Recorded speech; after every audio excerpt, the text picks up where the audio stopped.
Setelah ini akan saya antarkan untuk pengukuran antropometri ya Bu. Mari.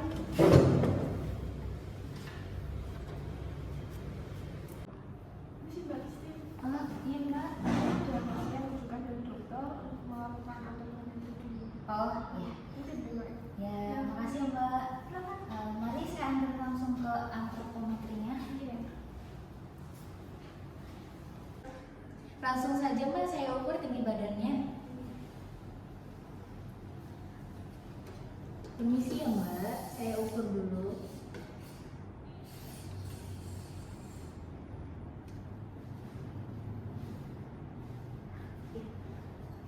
Sudah.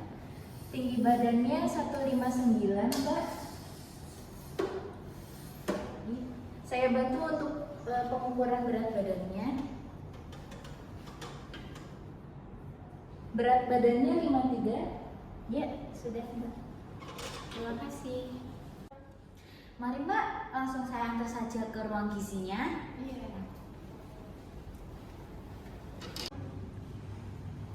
Permisi Ibu. Ini ada pasien rujukan dari dokter.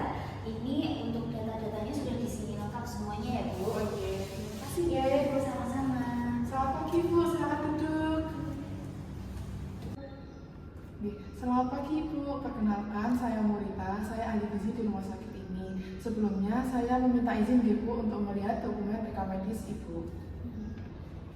Baik, ini dengan Ibu Cika nggih? Iya, benar. Kalau ini dengan siapa? Saya kakaknya Mbak. Oh ya, namanya siapa Bu? Nama saya Nila. Oh iya. Sebelumnya Ibu Cika apakah pernah melakukan konseling gizi? Saya belum pernah melakukan konseling gizi, baru ini pertama kali saya lakukan. Oh iya. Baik, karena ini adalah pertama kali Ibu melakukan konseling gizi, saya akan mengajukan beberapa pertanyaan ya Bu, dan ini akan memakan cukup banyak waktu, yaitu sekitar 15-20 menit. Apakah Ibu setelah ini ada acara atau kegiatan? Kebetulan setelah ini saya tidak ada acara dan sedang senang sih Mbak. Oh iya, baik Bu. Kalau boleh tahu, sehari-hari Ibu bekerja atau bagaimana nggih? Saya sehari-hari itu sebagai ibu rumah tangga, tetapi saya juga melakukan penitipan anak-anak tetangga kepada saya. Oke, berarti sehari-hari itu sering di rumah ya Bu? Iya betul, tapi saya juga suka ke pasar setiap hari. Oke, sebelumnya di depan Ibu Cika sudah melakukan pengukuran berat badan dan tinggi badan nggih? Sudah, kebetulan saya sudah melakukan pengukuran gula darah juga, dan dari situ saya diberikan rujukan untuk datang kepada ahli gizi di sini. Oh, baik Bu, di sini berdasarkan hasil lab ya Ibu, kadar gula darah Ibu ini cukup tinggi ya, di mana gula darah puasanya itu sekitar 275 mg per desiliter Ibu, dan gula darah sewaktunya itu 350 mg per desiliter. Ini kalau dilihat ya Bu, angkanya itu sudah melebihi batas normal Ibu. Waduh, terus gimana itu Mbak? Ibu tidak perlu khawatir, hari ini kita akan diskusikan bersama. Saya harap Ibu bisa menjawab dengan sejujur-jujurnya, karena saya akan menjaga kerahasiaan Ibu nggih. Nggih, matur nuwun nggih Mbak. Baik, sekarang saya ingin mengetahui pola makan Ibu nggih Bu. Kalau boleh tahu, Ibu dalam sehari makannya berapa kali nggih? Saya sih biasanya makannya 3 kali sih Mbak. Oh, 3 kali ya Bu. Iya. Lalu dalam sekali makan itu biasanya nasinya seberapa Bu? 2 ini sih Mbak, saya biasanya 300 gram sekali Oh, makan. Iya Mbak, dia makannya banyak Mbak. Oh, Kali dari itu. banyak ya. Iya. Lalu kalau untuk lauknya biasanya makan apa Bu? Saya sih suka tempe, tahu, ikan, ayam. Oh, kalau untuk lauk biasanya seberapa Bu? Ini saya akan menunjukkan beberapa contohnya nanti.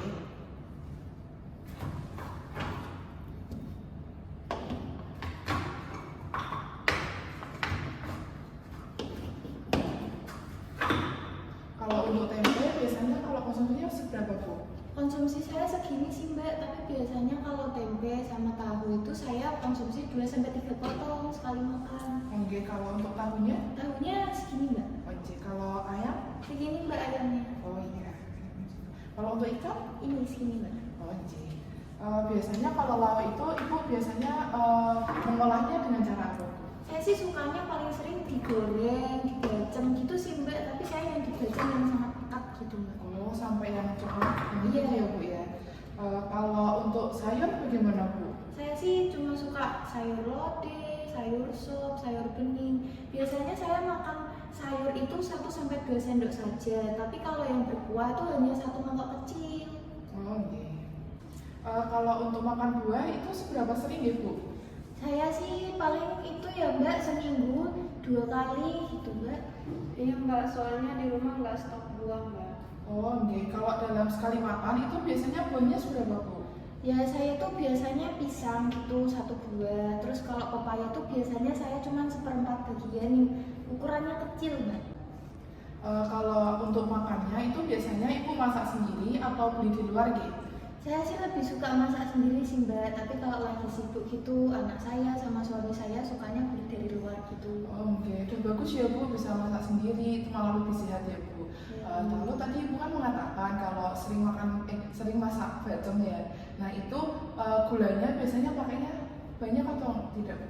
Saya tuh suka banget manis Mbak, jadi kalau kurang manis tuh kurang mantep gitu. Jadi saya manisin banyak sampai kecapnya tuh pekat gitu. Terus habis itu nanti bacemannya saya goreng. Oh, oke. Kalau dimasak selain itu apakah kurang suka atau bagaimana nih Bu? Ya bukannya nggak suka sih Mbak, tapi emang seringnya tuh dibacem ya. Kalau misalnya nggak ya paling diterai atau digoreng tepung gitu sih Mbak. Oh gitu ya Bu, kalau sehari-hari itu ibu suka ngemil tidak? Kalau ngemil sukanya makan apa? Ya biasanya sih saya tuh kalau pulang dari pasar gitu saya tuh beli nogosari, gorengan, risol gitu-gitu sih Mbak.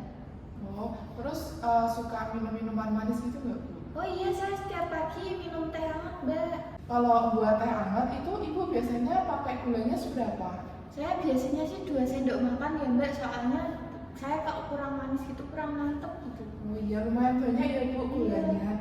Oh baik. Terus kalau buat olahraga gitu biasanya ibu ada waktu kapan Bu? Saya sih kurang itu ya Mbak, kalau olahraga kan saya juga jaga anak tetangga gitu ya, paling sore gitu saya jalan-jalan sama anak tetangga gitu aja sih Mbak olahraganya. Baik Ibu, jadi kemarin Ibu kan sudah periksa ke dokter ya, dan dokter juga sudah mengatakan bahwa Ibu mengidap penyakit diabetes mellitus. Nah sebelumnya apakah Ibu sudah paham bahwa salah satu faktor pemicu Ibu bisa mengalami DM ini karena pola makan? Wah saya malah baru tahu ini Mbak, jujur saya juga kaget kok bisa saya kena diabetes. Oh iya, tidak apa Bu. Di sini nanti saya akan bantu, Ibu tidak perlu khawatir juga. Nanti saya bantu untuk mengontrol kadar gula darah Ibu. Sebelumnya apakah ada keluarga yang mengidap penyakit ini? Kalau dari orang tua sih nggak ada Mbak, tapi kalau dari almarhum nenek saya meninggal gara-gara penyakit kencing manis. Jadi dapat saya simpulkan ya Bu bahwa penyakit Ibu mengidap diabetes mellitus itu bisa dikarenakan pola makan Ibu dan juga ada faktor risiko dari keturunan Ibu. Alah ya Allah, terus gimana itu Mbak? Oh iya, Ibu tidak perlu khawatir. Jadi di sini saya akan menunjukkan beberapa tujuan dari diet DM ini ya Bu. Di sini apakah Ibu bisa membaca poin nomor 1 dan nomor 2? Mencapai dan mempertahankan kadar gula darah mendekati normal. Mencapai dan mempertahankan berat badan normal. Nah, Ibu berdasarkan pengukuran berat badan dan tinggi badan tadi, sebenarnya status gizi Ibu jika ini normal karena IMT-nya masih 20,9. Namun tadi mengatakan ya ternyata terjadi penurunan yang cukup drastis.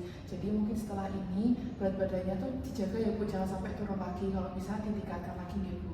Mungkin Mbak, ya tentu saja tetangga saya sering bilang kalau saya kurusan. Jadi saya akan menjelaskan sedikit Ibu tentang DM. Jadi DM itu adalah penyakit yang terjadi karena kadar gula darahnya itu melebihi batas normal atau tinggi, dan juga itu bersifat kronik atau berlangsung lama. Nah, salah satu kunci keberhasilan untuk mengendalikan DM ini dengan salah satu prinsip dietnya Ibu yang ada di sini, yaitu memperhatikan 3J, yaitu ada jenis, jumlah, dan jadwal makan. Oh iya, itu maksudnya gimana ya Mbak? Baik, untuk J yang pertama di sini ada jadwal ya Bu. Jadi tadi kan ibu sudah mengatakan kalau ibu makannya sudah 3 kali sehari, itu sebenarnya sudah baik ibu. Tapi bisa ditambahkan dengan selingan, itu biasanya pada pukul 10 pagi dan 3 sore. Lalu untuk C yang kedua itu ada jumlah. Di sini ibu harus bisa mengatur porsi makan ibu. Jadi jangan terlalu banyak, tapi juga jangan terlalu sedikit. Disesuaikan dengan kebutuhan ibu sehari. Lalu yang terakhir, C yang terakhir di sini ada jenis ibu. Jadi jenisnya itu ibu harus membatasi beberapa jenis makanan, bahan makanan. Di sini pada leaflet ini sudah dijelaskan ada bahan makanan yang dianjurkan dan dibatasi. Lalu untuk makanan selingan dan makanan sehari-hari itu untuk cara memasaknya, apakah ibu bisa mengubah cara mengolahnya? Gimana ya Mbak ya? Untuk selingan itu sebaiknya dikurangi ya Bu untuk makan makanan seperti kue-kue manis. Mungkin kalau selingan itu bisa dikombinasikan dengan seperti buah seperti itu. Lalu tadi Ibu kan juga mempunyai kebiasaan minum teh hangat nih dengan gulanya 2 sendok makan. Itu bagaimana kalau gulanya dikurangi ya Bu jadi 1 sendok makan? Nah, insya Allah ya Mbak ya.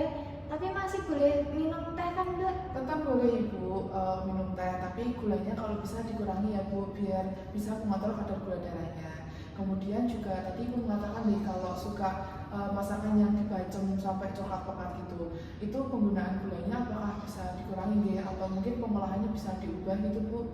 Aduh gimana ya Mbak, soalnya keluarga saya tuh kalau nggak dibacem itu malah nggak kemakan biasanya Mbak. Oh begitu ya Bu, mungkin kalau dimasak bacem, kalau memang tidak termakan ya Bu, itu mungkin penggunaan gulanya dan kecapnya itu bisa dikurangi. Lalu olahannya itu bisa dikurangi ya Bu, misalkan dalam seminggu itu Ibu masaknya 3 kali, itu dikurangi jadi 1 kali begitu ya Bu. Lalu jenis masakannya itu juga bisa dikombinasikan, tidak hanya dibacem, mungkin bisa diteri atau dipepes atau diolah pengolahan yang lain yang tidak membutuhkan gula yang banyak. Oh gitu ya Mbak, tapi kalau misalnya saya ngurangin manisnya kayak konsumsinya 2 kali dalam seminggu gitu, bisa ya Mbak? Iya nggak apa-apa Bu, boleh, tapi penggunaan gulanya bisa dikurangi Bu, lebih dikontrol saja penggunaan gulanya. Oh iya gitu ya Mbak ya. Baik, kalau untuk nasi, tadi kan Ibu mengatakan kalau sehari-harinya tuh makannya 2 ini.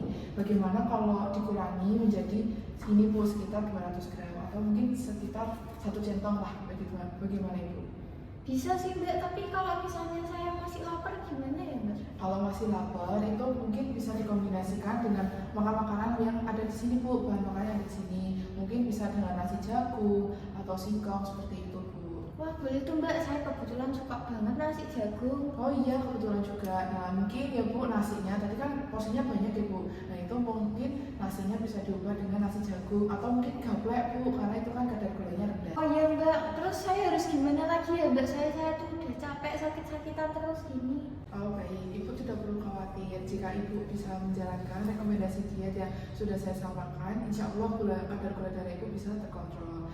Untuk mengontrol KDM ini, selain menjaga pola makan, Ibu juga harus melakukan aktivitas fisik. Tadi kan Ibu mengatakan Ibu jarang melakukan aktivitas fisik. Gimana ya Mbak ya? Saya tuh nggak sempet gitu Mbak ngelakuinnya olahraga. Oh iya, mungkin Ibu kan setiap hari bersih-bersih itu bisa sebagai salah satu dari aktivitas fisik. Dan kalau bisa ya Bu, setiap hari itu disempatkan untuk aktivitas fisik paling nggak 30 menit. Seperti mungkin jalan-jalan dengan anak yang diasuh, begitu. Gimana ya Mbak, iya sih kalau bersih-bersih emang setiap hari, tapi kalau menyempatkan buat olahraga gitu saya tuh belum kebiasa gitu Mbak. Mungkin kalau setiap hari belum terbiasa bagaimana kalau dimulai mungkin 30 menit 3 kali dalam seminggu gitu bagaimana Bu? Boleh sih Mbak, nanti saya coba dalam seminggu saya akan olahraga sebanyak 3 kali. Nah sekarang apakah Ibu sudah paham terkait dengan diet DM ini? Lalu tadi tujuannya apa saja? Apakah Ibu masih ingat? Sudah Mbak, intinya mengontrol dan menurunkan kadar gula darah kan Mbak? Iya betul sekali Ibu. Dan juga jangan lupa Ibu mempertahankan status gizi Ibu. Kalau bisa berat badannya itu dipertahankan agar tetap normal. Kalau bisa kan tadi mengalami penurunan yang cukup drastis ya. Nah itu kalau bisa dipertahankan atau mungkin bisa ditingkatkan lagi Ibu. Lalu tadi kan kita sudah membuat beberapa kesepakatan Apakah Ibu masih ingat apa saja kesepakatan yang sudah kita buat tadi? Itu 3C itu ya Mbak? Jenis, jadwal, dan jumlah. Iya.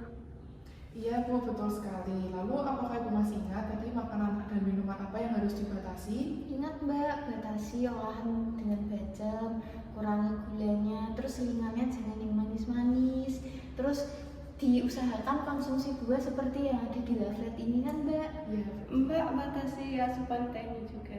Oh iya itu Ya, tadi asupan tehnya kita kesepakatannya menguranginya berapa Bu? Berapa sendok gula? dari 2 sendok gula menjadi 1 sendok gula. Oke, baik. Jangan lupa ya Bu untuk menyempatkan olahraga minimal 30 menit 3 kali dalam seminggu. Siap Mbak, saya akan lakukan karena saya memang ingin ingin sembuh. Wah, semangat sekali ya Ibu ini. Semoga Ibu bisa sehat selalu dan juga bisa mengatur kadar gulanya dan bisa mengatur pola makannya. Nanti setelah mungkin tes darah yang kedepannya ya Bu bisa datang ke sini lagi kita melihat apakah kadar gula darah Ibu sudah turun atau bagaimana gitu ya Bu. Baik Mbak. Baik Ibu, kemarin kata dokter untuk tes darahnya itu kapan lagi nih? Dokter bilang sebulan lagi Mbak. Oh, sebulan lagi. Baik. Besok kalau setelah tes darah, setelah mendapatkan hasil labnya, bisa datang ke sini lagi ya Bu untuk konsultasi. Kita bisa mengevaluasi tentang kepatuhan pola makan Ibu dan bagaimana kadar gulanya. Jangan lupa ya Bu, ini diingatkan kakaknya nanti kalau misal ada yang terlewat dari dietnya nggih. Ya baik. Iya, baik. Oh iya Mbak, terima kasih banyak ya Mbak. Nggih, sama-sama Ibu. Terima kasih juga sudah berkunjung ke sini. Dan ini lifatnya bisa dibawa pulang Ibu. Oh ini buat saya ya Mbak. Nggih Ibu. Oh iya, terima kasih ya Mbak. Iya, sama-sama. Semoga sehat selalu ya Bu, hati-hati di jalan. Iya Mbak, misi Mbak. Iya, Mbak.